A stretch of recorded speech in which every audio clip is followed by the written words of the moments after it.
The following program contains scenes and language of a frank and explicit nature. Viewer discretion is advised. This is The Loud List, where our random, rowdy, and raunchy band of misfits create top 10 lists of life's most insane shit. Be scared. Nothing is off limits. So congratulations. You just made the list! I'm the got CJ playing, and once again, back is the incredible top 10 list animal. You know what we do here? Top 10 lists that rock. Top 10 lists of anything your little brain can imagine. Movies, music, pop culture, video games, books. If your brain can conceive it, then I will make it a top 10 list. And with that said, we're back with another one. Once again, is the incredible gentleman who allows me to do this on his network. Always a pleasure to have him on here. He challenges me probably more than anyone that comes on here as far as coming up with good stuff. And so happy to work with him on many levels. I've been on his shows a few times, and he's going to tell you about his shows because he's got cool shows of his own, and you should be listening to them if you're not already. This is Mr. Mike Hilty, and he is the brains and the genius behind the SPD network. How are you today? I'm good. I'm good. Thanks for having me on again. Yes. This one was a tricky one as well, so I'm looking forward to talking about it. But yeah, man, how about you, man? Like the network. Tell me about your shows. Like, you know, you always talk about everyone else. I forgot to mention all the shows that I do. So I've got a bunch of shows on my network that I do. So I thought long and hard. I was like, I could just roll this into one big show where I just talk about a bunch of random stuff. And then I realized, nah, that's, doing it like top 10 style, that makes sense because top 10, that's the thing. If I'm just like talking 1 week about sports and 1 week about a TV show, that doesn't make a whole lot of sense. So separated. Yeah, so I separated most of my shows out. I have a show with my buddy Nick where we talk about geek-related stuff. So we're getting ready to talk about Peacemaker Season 2 coming up soon. So looking forward to that. I need to watch Peacemaker Season 1. Well, so we just kind of everything. We watched a movie recently, and we did a watch-along with a couple friends. I'm sure a movie I'm thinking is near and dear to your heart. The original Toxic Avenger. We did a... yes, it is. Lloyd is... Jeez. I have had the honor of actually interviewing Lloyd. Nice. And he is such a gentleman. He is so awesome. And I don't know if you've ever caught it in any of my stuff, but a lot of my stuff has Easter eggs to Lloyd Kaufman movies. If you pay attention to my colors or my wording or the different things that I do, there are a lot of trauma-related Easter eggs in my stuff. And when I pointed it out to Lloyd, he said, I'm going to go back and look at it. And he emailed me, and he was like, dude, he's like, I would have never caught that if you wouldn't have pointed that out. I was like, I don't make it obvious, but I love terrible movies. And not that Lloyd's are terrible. I mean, they are, but they're designed to be. Like exactly. They're supposed to be in that Ed Wood vein of schlocky, just completely over the top, random thing. And I can't wait to go to the theater and see the new Toxie movie. I love that they finally got it right. Because, for those that don't know, Toxie was supposed to be a midget right from the beginning. In the graphic novels, Toxie was not a 6'3" monster. He was actually a 5'5" monster. So for anyone saying it's bullshit that Peter Dinklage is playing it, Peter Dinklage is exactly who should have been playing it from the get-go. Right. I've said from the beginning that if you wanted to be proper from the get-go, Warwick Davis would have been the perfect person to play it. But neither here nor there. We're not going to get into. Continue with your. So I got that one. I have a show called Family Movie Night where me and my daughter, we talk about the movies we watch for family movie night. It's pretty much been the two of us talking about K-pop Demon Hunter recently. He wants to watch that. I haven't downloaded it yet.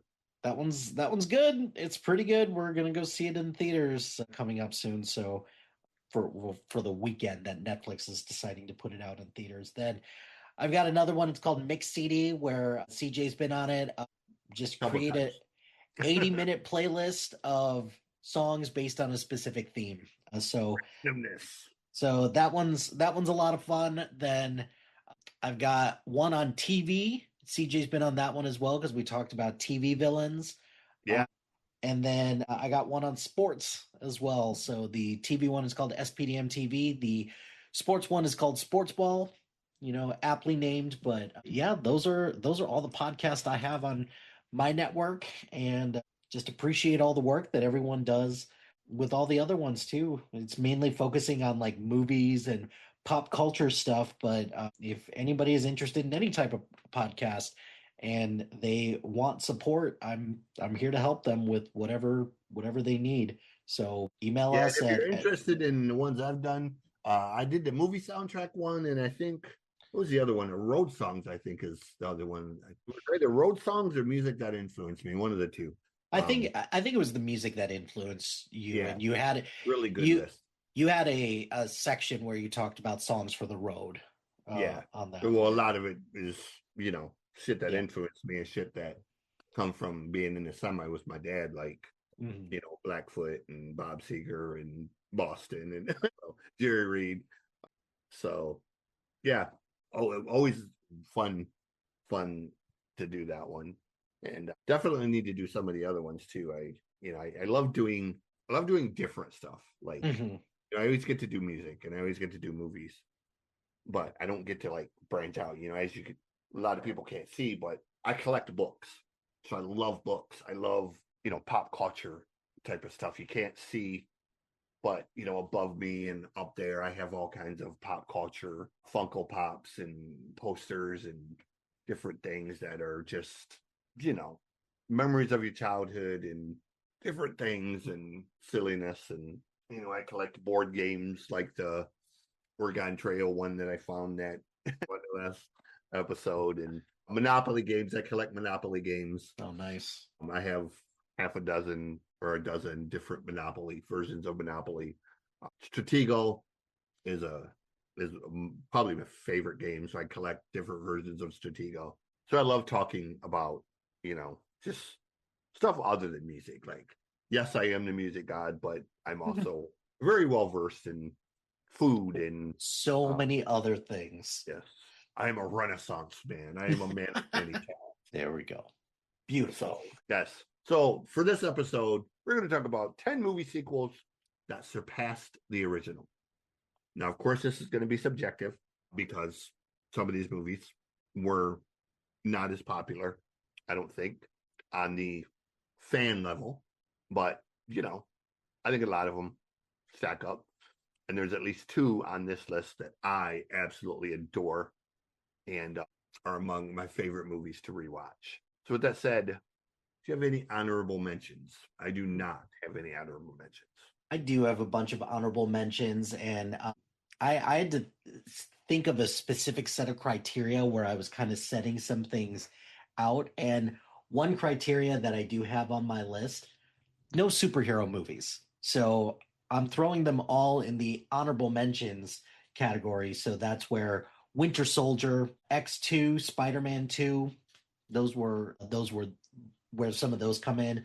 I'm one of those Matrix 2 apologists. Never would I say that it's better than the original, but I still wanted to give it a shout out. Same thing with Avatar: The Way of Water. I don't like either of those movies. I think it's all style, no substance. But I can't deny that Avatar: The Way of Water looks amazing. I think with time, Top Gun Maverick may surpass Top Gun. Not right now, though. So I'm not a Star Trek person, but I can't deny Wrath of Khan is really good. I am one of those weird people who likes Evil Dead 2 slightly better than Evil Dead. And then the only other one that I'll shout out is I'm one of those people who I like the second Hunger Games movie better than the first one. So those are my honorable mentions. Well, you pretty much just swiped out about half of my list, so Sorry. that's okay. We'll still talk about them. All that being said, number 10. Sorry, I have a mint in my mouth. So much for the radio rule of while you're speaking. Number 10. What do you got for your number 10? So What starts you off? I thought long and hard about what would I have at my number 10. And for me, the one I really like the new Planet of the Apes movies. I think they're all really great and they all have something to say. And I think Dawn of the Planet of the Apes, to me, is the best one. I really would have liked War of the Planet of the Apes if they would have just taken it a step further, but they didn't, and that's fine. It is what it is. I am kind of glad that they toned it down a little bit, but I cannot deny that I really loved Dawn of the Planet of the Apes. And Andy Serkis is just a treasure when it comes to playing Caesar. He's so good in that. So that trilogy is really good. And now what they're doing with this next group with Kingdom of the Planet of the Apes, even that was pretty good too. But to me, the best one out of all of that was Dawn of the Planet of the Apes. Andy is really good at playing, like, I don't want to say monsters, but those type of characters, like the characters, the golems, the apes, the other things that are kind of beyond your quote unquote human type roles. So I have a lot of respect for Andy when it comes to what he's done with that, and I look forward to the Golem movie that they are currently making and seeing where they go with that, considering that both Gandalf and Frodo will be a part of it, and Viggo Mortensen said he would love to play Aragorn again, and Orlando Bloom said I would love to play Legolas again. So they're pretty much drumming up the band again to have fun with it. And of course, if you have those guys, you have to have Giggly because he was really the best part of the. He really was. I agree with that. Number 10 for me is pretty basic. I love this movie for two reasons. One, it has one of my favorite actor, singer / voice people in it, and two, has one of my favorite singers in it in very minor roles. Number 10 for me is Terminator 2. Terminator 2, one has Danny Cooksey in it, who you will know as Sam from Different Strokes, but he was also in a band called Bad for Good with a whole bunch of super talented people, including Brooks Vockerman, who is now the drummer for Avenged Sevenfold, produced by Steve Vai. And Danny went on to do, well, if you're a Nickelodeon fan of any form or shape, he's voiced probably half of the shit that you love on it. He has made a ton of money doing voice work for cartoons, and I respect the hell out of that because what a brilliant career transition to do voiceovers of all kinds of shit. And he did Salute You Shorts, which you had to love. And then it also had, in one scene, one of my favorite singers is Ron Young from a band called Little Caesar. And he was the biker that got thrown through the bar window, Schwarzenegger, the one with all the red hair and all the tattoos. And that is Ron Young. And he is one of the best hair metal. I don't want to call him hair metal, but in those type of bands, Little Caesar is a great sort of, they're kind of a cross between AC/DC and LA Guns style. Very, very melodic. Like Ron sings like he grew up in Motown. And they do this hard rock version of I Wish It Would Rain by the Temptations.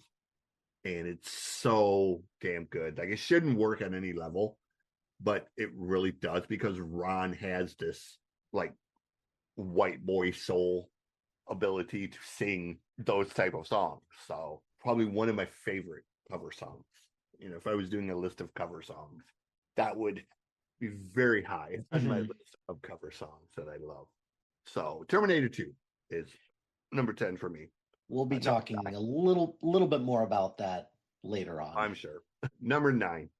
So this is where it's going to start to kind of veer a little bit off course because my next four are ones that are a little unexpected because I feel like you and I talked about this a little bit about how, man, this list feels pretty basic. Like Right. there's a lot that just come to mind really well.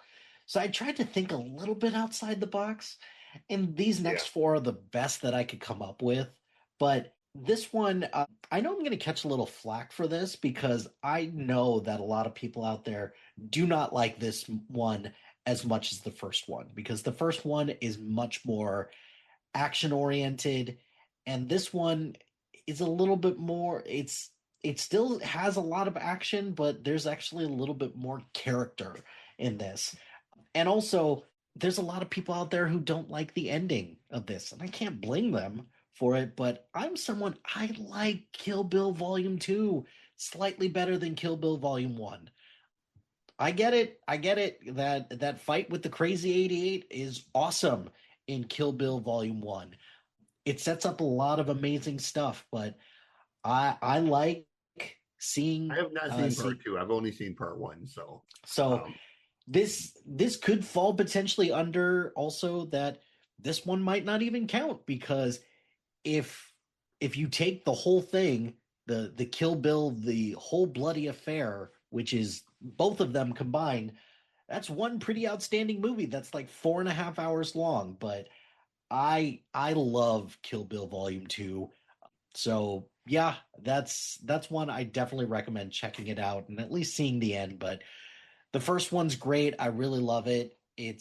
But the second one to me just does a little bit more with the character than I was anticipating. cool. Number 9 for me. You mentioned it from the get-go. I have Star Trek II: The Wrath of Khan. I've never seen a Star Wars movie. Nothing about Star Wars really ever made me want to see them. Now I do love the Spaceballs movies, so that's as close as Naturally. I've gotten Yeah. them. But I did watch Star Trek a lot, especially Deep Space Nine. I was a major fan of Deep Space Nine because it had him. It had I don't even think of his name now. He was on Spencer for Hire first, and then they made him, Captain Benjamin Sisko, and I was like, okay, he was one of them black men. Had that presence. He was so commanding that you kind of had to like him really and respect him. But even before Deep Space Nine, Star Trek II: The Wrath of Khan, it had, I grew up with Fantasy Island, and I caught so many dumb ass jokes with boss, the plane, to the point where I literally would just punch people over it. Like I just fuck it. If I'm gonna get kicked out, this is why I'm getting kicked out. But Montalban, I can't think of his first name. Ricardo Montalban played such a nasty villain yeah. in it. And, there were so many great lines in it that it really stood above all the other Star Trek stuff in its own sort of little space. And to me, of all the Star Trek stuff I've seen, it's really the only one that's memorable per se, other than the Deep Space Nine stuff. Because Deep Space Nine, had memorable characters like Quark. And then, of course, they brought Worf over from Next Generation and different things. So they made it, memorable. But Star Trek II: The Wrath of Khan is my number 9. That movie I will never forget.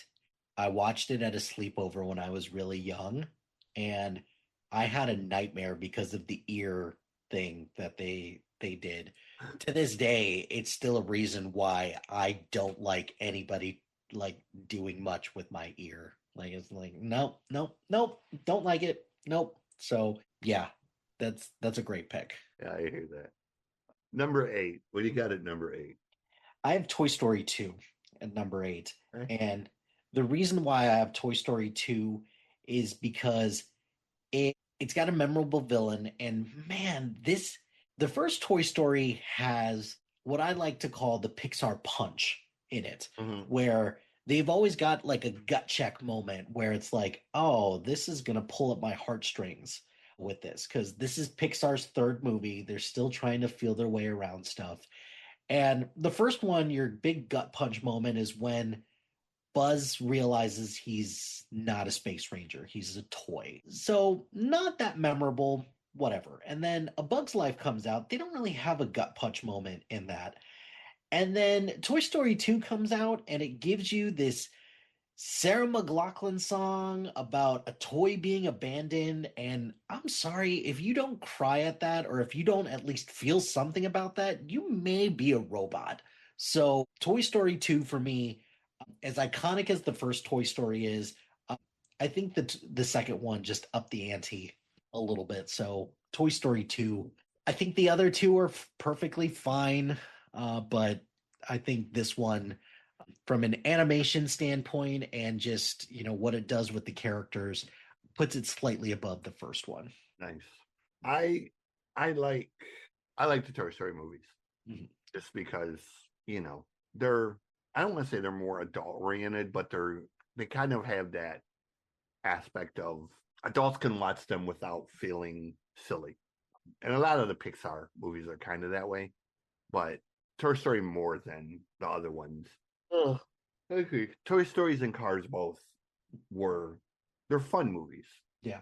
You don't have to reinvent the wheel, for lack of a better pun.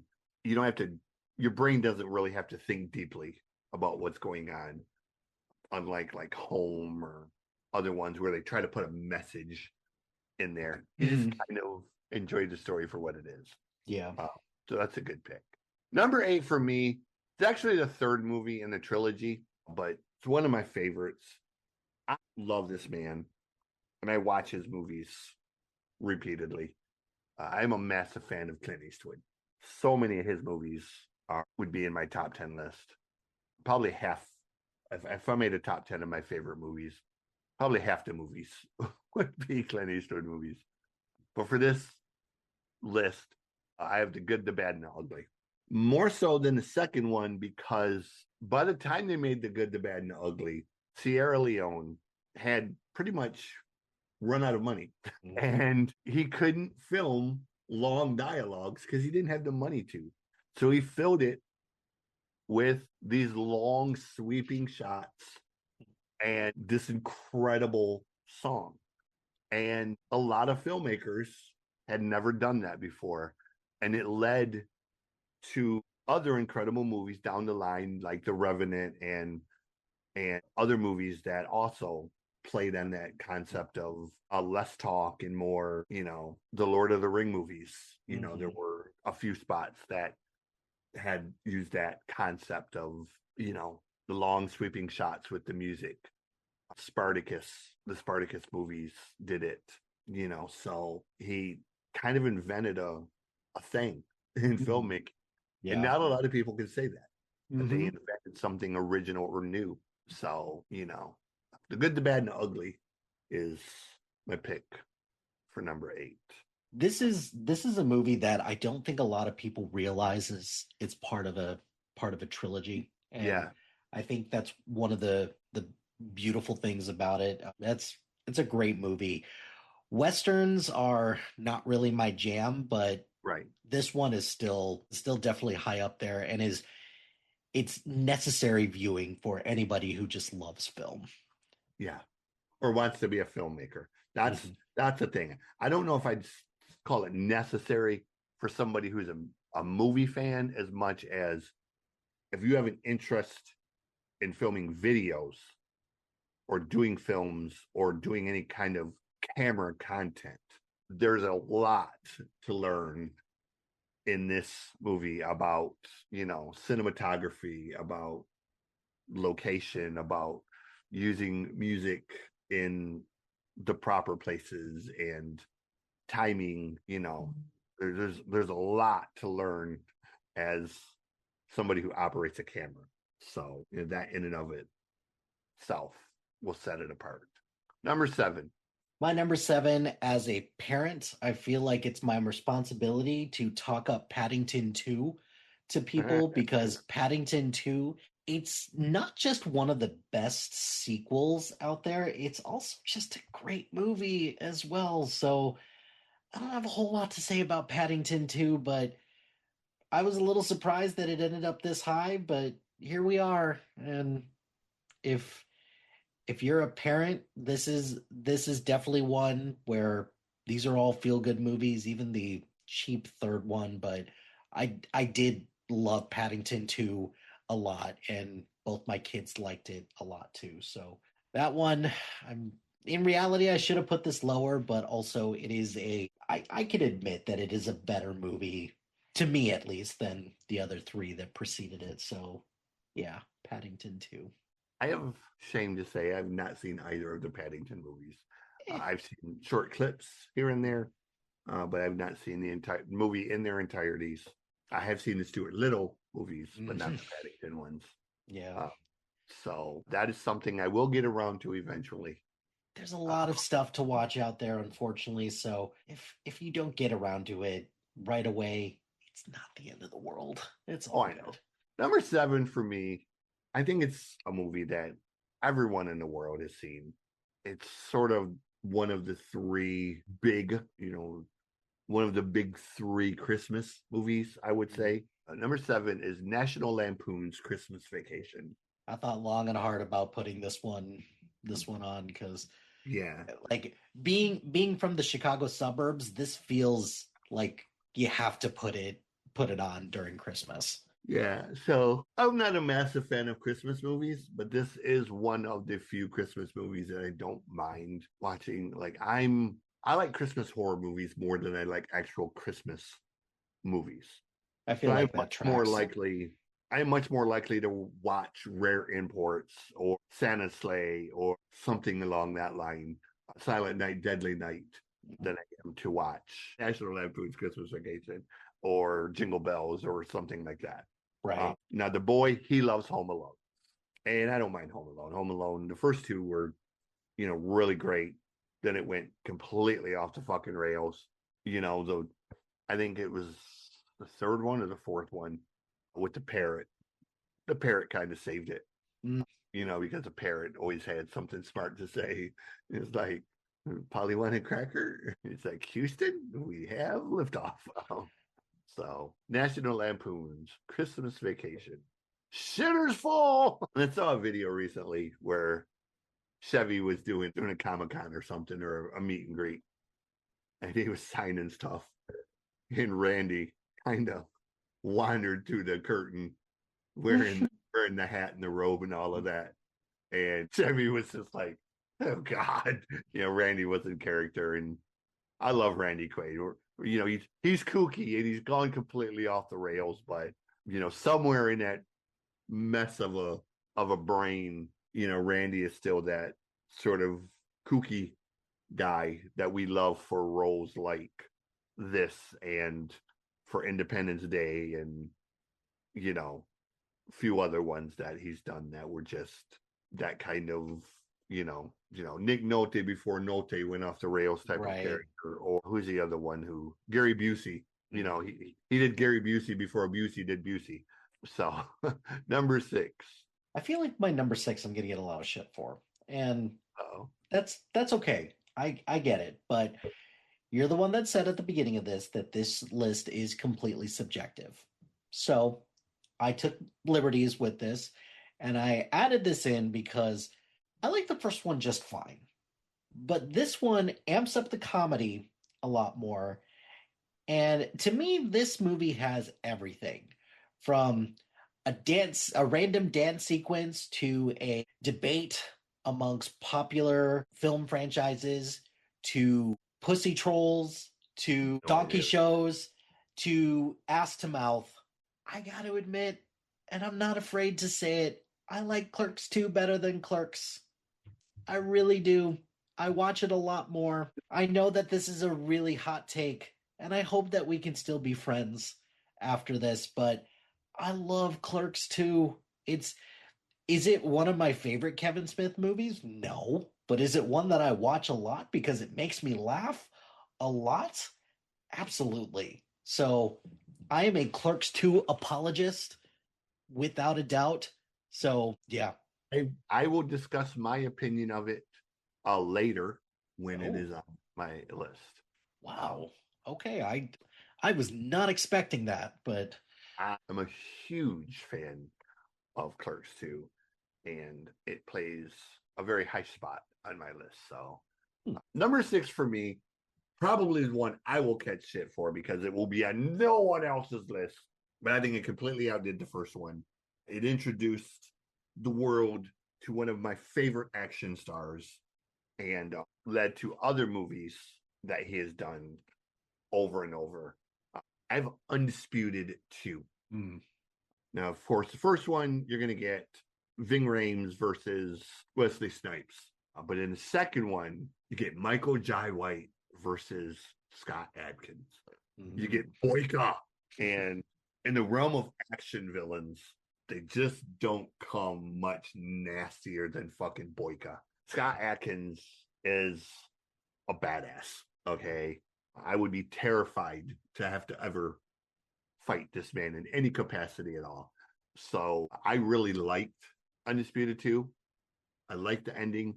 I love how they continued it with 2 other movies, and there was talk of a 5th one as well. So I'm excited to see if Boyka will finally get his redemption. So yes, and I'm a massive Scott Adkins fan. Whether it's the John Wick 4 world that he played as the fat dude, whether it's the Ip Man 4, whether it's the multiple movies he's done with Glass. There's a new Skyline movie coming out, and he plays one of the characters in Skyline versus opposite Eco again. So I'm excited. I like the Skyline movies, so I'm excited to see what they're going to do in the 4th one, where they're going to continue it. Apparently, there's supposed to be 5 total. So, I guess the new director that took over with the 3rd one, just wants to ramp the action up, which I'm all for. Like, nothing better than me than body parts flying and blood. Oh, shit. I love when that happens. What happened? And I just remembered a movie that, you know what? We're going to make an executive decision. There we go. So at one point, I had Top Gun Maverick on my list. It has now been replaced. So we're going to mention, I did at least consider Top Gun Maverick, but kind of like what you said, I thought it was better than the first. But, time will tell. Time will tell. Or was it just purely that it could stand on its own? It has been replaced. So that was my number 6. You got your number 6. Number 5. My number 5 is Terminator 2. And there will be a theme of James Cameron coming in and doctoring up stuff with a couple of my picks coming up soon. But Terminator 2, I think what they did with turning Arnold into the good guy and turning him into an obsolete model. Linda Hamilton is great in this.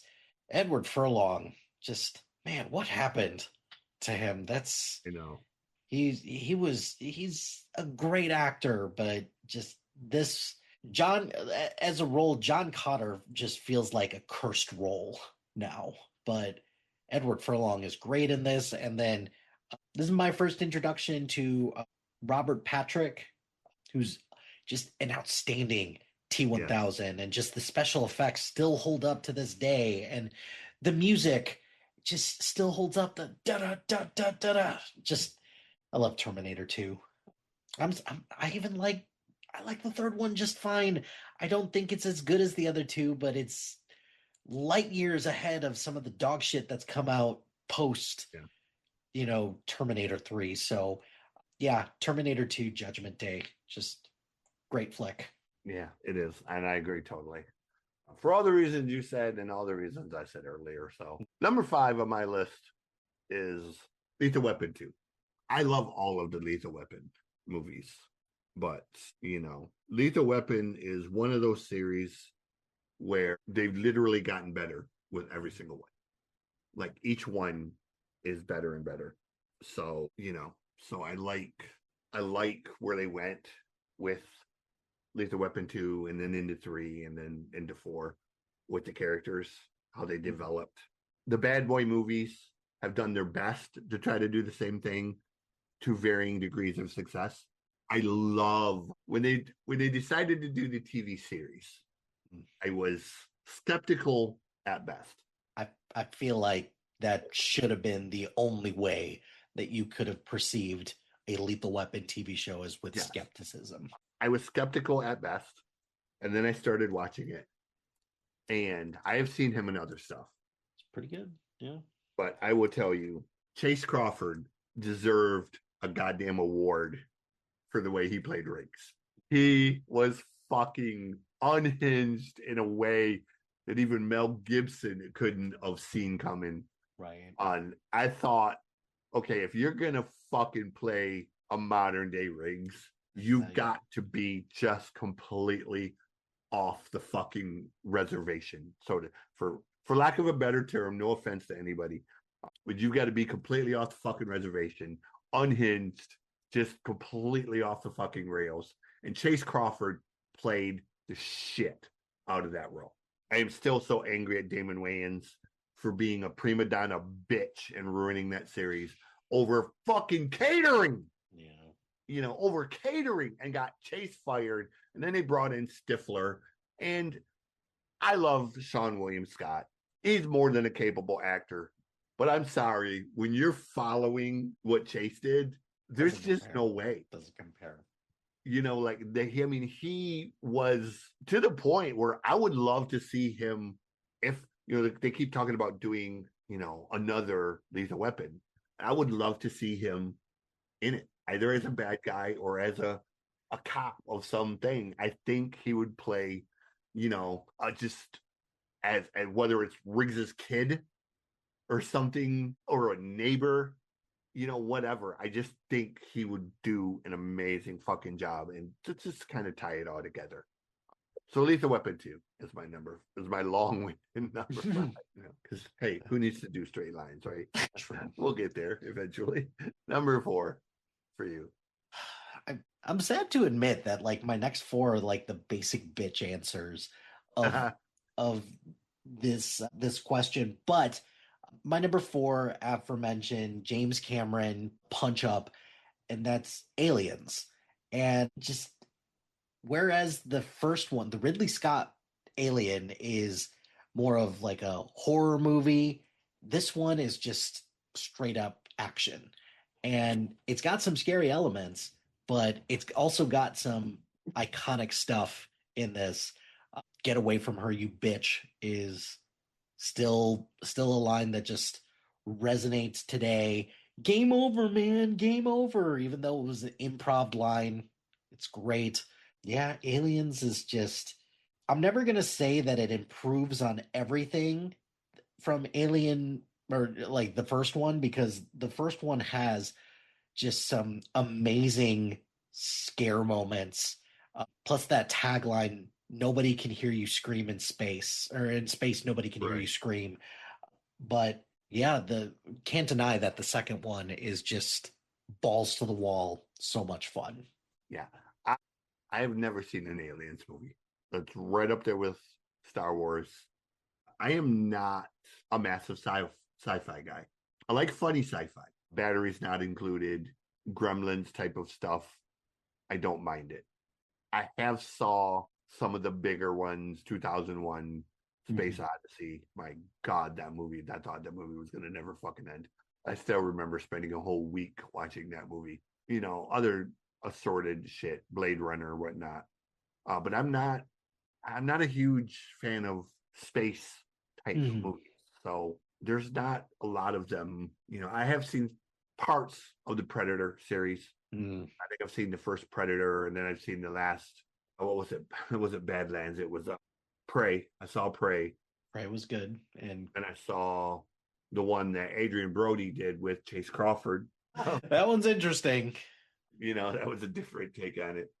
But yeah, so I've seen, you know, various pieces of it that are kind of plays into Aliens, because, you know, I have Aliens versus Predator, blah, blah, blah.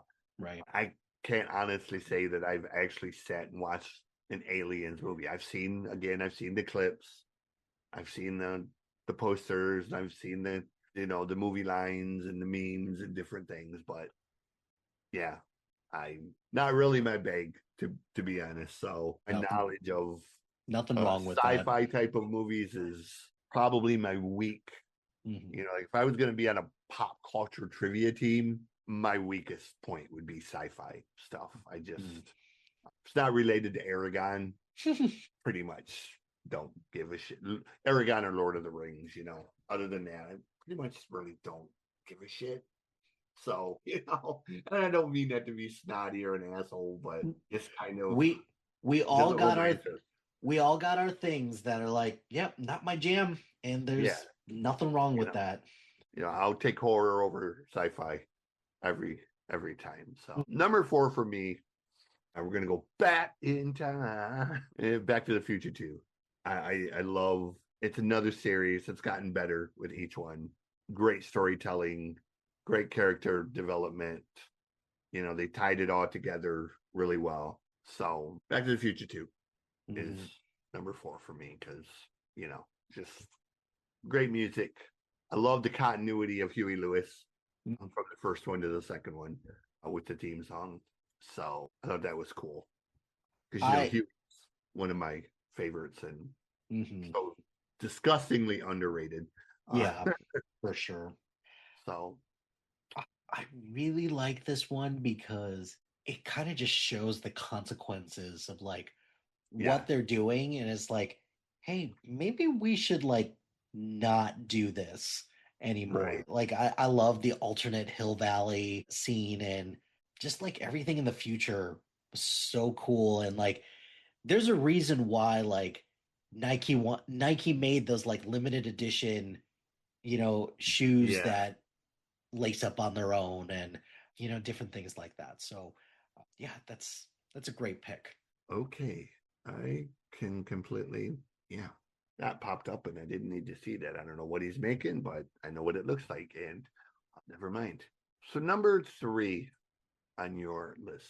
Number 3, we're gonna continue the sci-fi trek, and we'll just round it out with The Empire Strikes Back. I originally had this at number 1 on my list, but after really thinking about it, I love Star Wars just fine, but not as much as I love the other two. So yeah, Star Wars fans are just a toxic group, but I think Empire Strikes Back is like universally like renowned as like the best one because it's got that epic twist ending, and then not only that, it introduces a lot of great characters, and it kind of ends on a downer, which you don't expect from a lot of these movies. So yeah, the Empire Strikes Back, again, can't get any more basic than that. Again, I've never seen a Star Wars movie. Yeah. But, how do you grow up and not know all of the lines, all of the characters, of all the different things, Yoda speak and everything else, so I get it. Yeah. Eventually at some point, I probably will sit down and binge watch all 9 of these monstrosities. Like, what is there, like, there's like 47 of them now or something.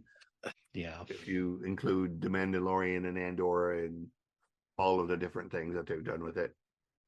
So, number 3 for me, probably the only movie that this man has ever done that I will speak highly of, because I do not like him in any capacity.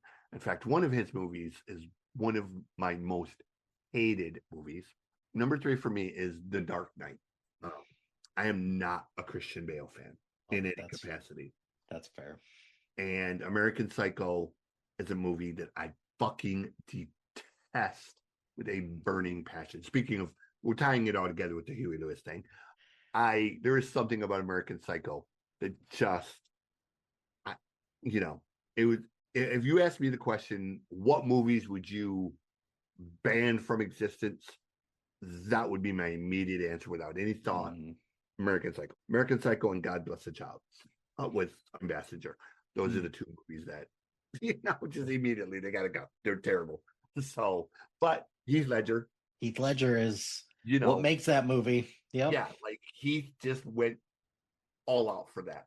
Sadly, much like Brandon Lee, he kind of, lost himself in it.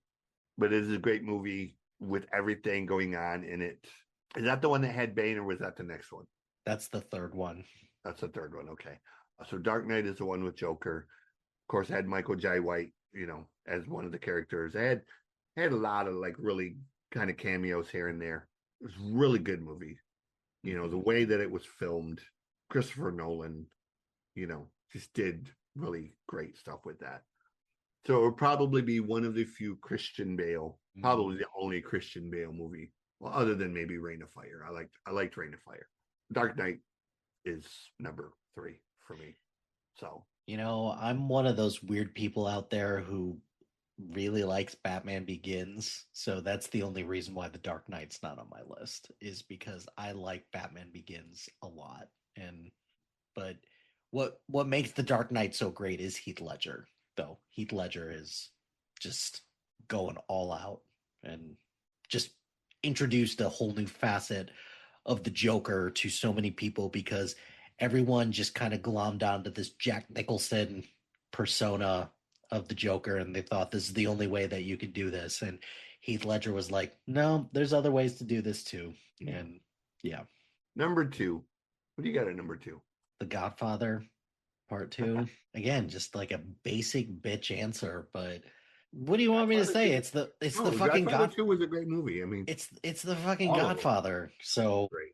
So that's all I'm gonna say about it. Is the fucking Godfather. Like, what do you want me to say? So yeah, just great movie. Yeah, a lot of moving parts in that one. Yeah, for sure. That it took to make that all come together. So we'll leave it at that. My number 2 was the one I made on the fly, because I was talking about an actor and it popped into my brain. Like, how did I miss this? I had Top Gun Maverick at number 2, but in speaking about Scott Adkins, I mentioned Iko Uwais, and there is not a more violent, over the top, completely fucking ridiculous action movie than The Raid 2. Yeah, that popped it. Oh, how did I forget this? So my number 2 is The Raid 2. The Raid was nuts. And in one of them crazy Hollywood things, the second Dredd movie. Yeah. Pretty It's much just a ripoff of The Raid. Here's the funny thing. Dredd actually came out before The Raid, but The Raid was being filmed before Dredd. Yep.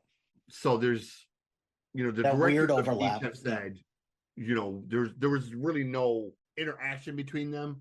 How they ended up kind of being so similar without there being 2 separate crews on 2 separate continents.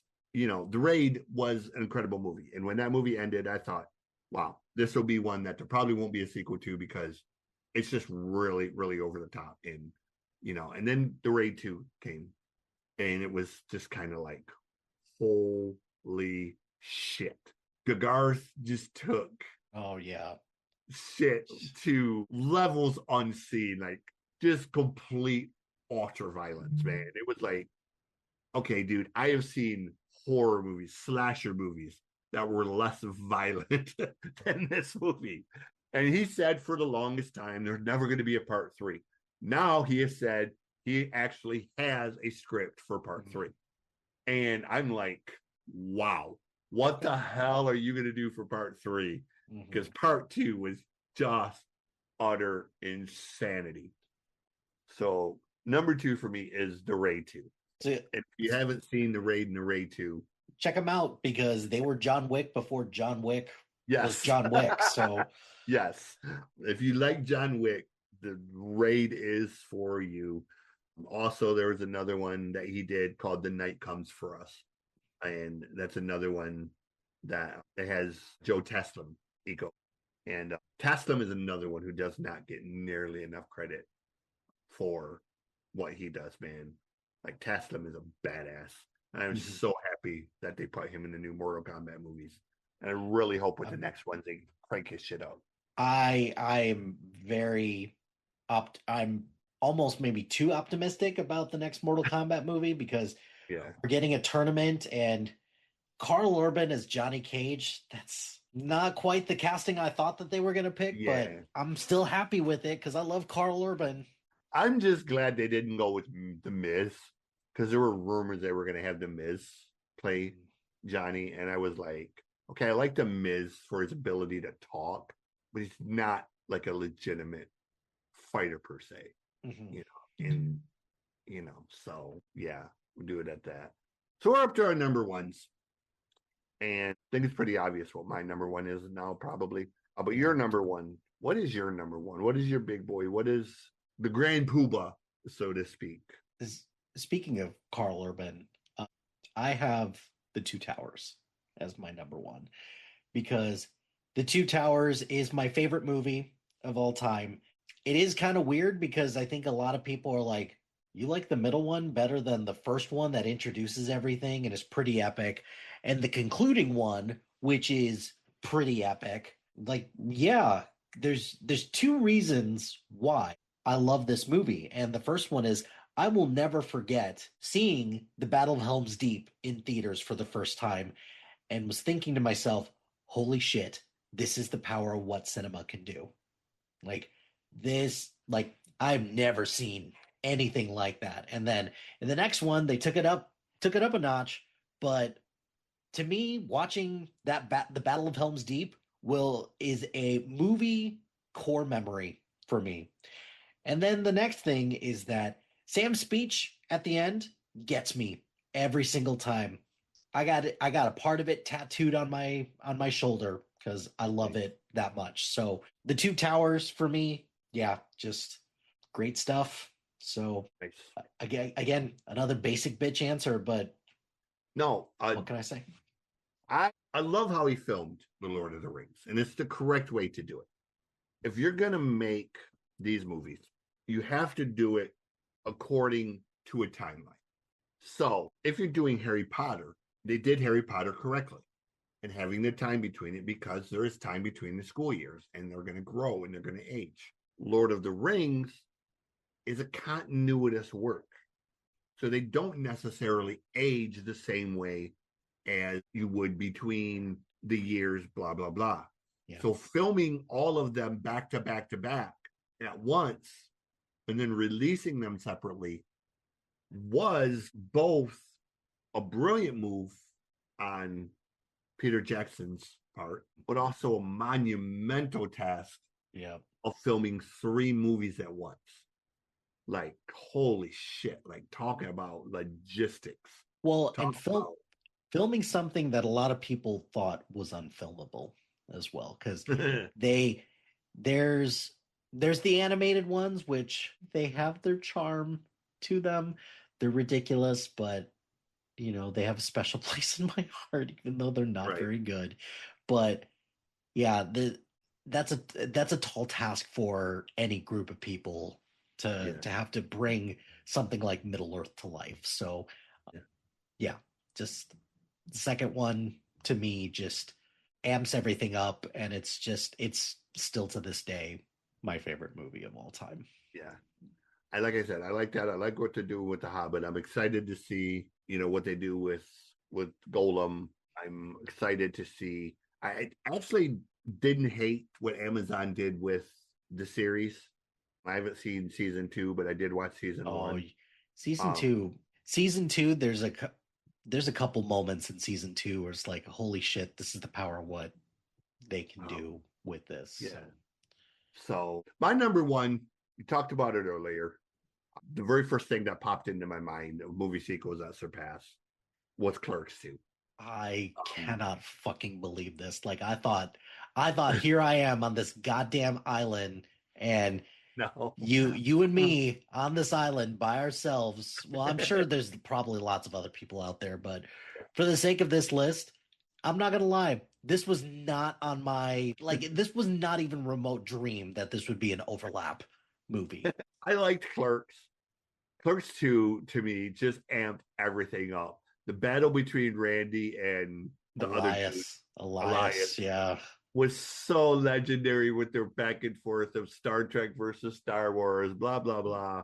Mm-hmm. And then you have, Jay just being Jay, and Rosario Dawson is so nice to look at.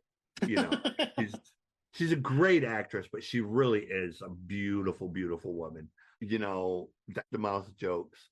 But what really put it over the top, the donkey show part, Jay's commentary, you know, between Elias's shock and Jay's like complete over exuberance of being at a donkey show. Just, there's very few movies that I have laughed to that extent. Yeah. Van Wilder is one, Waiting is one. Ryan Reynolds has a lot of moments of movies that I've laughed hysterically at. Justin Long as well. But Clerks 2 was just, it's such a Kevin Smith type movie. And considering everything that was going on with Jason at the time, yeah, the fact that he managed to get that made and kept Jason upright enough to finish that movie. Again, logistics, man. I admire Kevin for everything.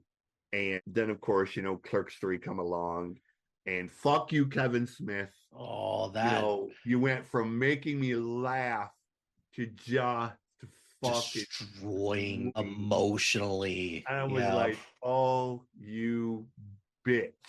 Yeah. Like, how dare you do that? Mm-hmm. Like, I was completely unprepared, and I didn't see it coming. Like, I honestly, it's Kevin Smith. Yeah. Like, I just, you know, he's known for doing goofy endings. When that happened, I was like, oh, you motherfucker, you completely flipped the script, dude. Like, just like fucking out of nowhere. And I was like, I cried so hard with Clerks 3. Yeah, I was not expecting what happened at the end of Clerks 3 as well. And to me, it resonated with me so much because it just kind of shows just how much of an effect that particular event had on him and had on Kevin Smith. So like it was very touching. It was a very personal. I mean, movie. It was logical. I get it. Like, it made sense. But it was just one of them things that was just like, God damn it. Like, I come to these movies to laugh, God damn it. So like, especially Kevin Smith. Like, I go to Kevin Smith movies to laugh, you know, and that was the one that just was like, oh, you motherfucker, you dirty bit, you know, like the Dick Tracy movie. Oh, you dirty bitch, you know. So that's my number one is Clerks 2, because I love Clerks 2, and I couldn't think of anything better. I wanted it to be Still Waiting, but that movie just does not hold up to the first one. No. As much as I wanted it to, it just doesn't. It's still funny. It still has its moments, but just doesn't hold up. Yeah. And sadly, Van Wilder, The Rise of Taj, also does not live up to the original. And I really wanted both of those ones to, you know, live up to it. They just don't. And there's a couple that I wish would have had sequels. I think the sequels could have been even better. One is Son-in-Law with Pauly Shore, I will say. I think that had the potential to be something really awesome. And the other one is, I can't even think of it, not Empire Records. It's the one with Jack Black and John Cusack.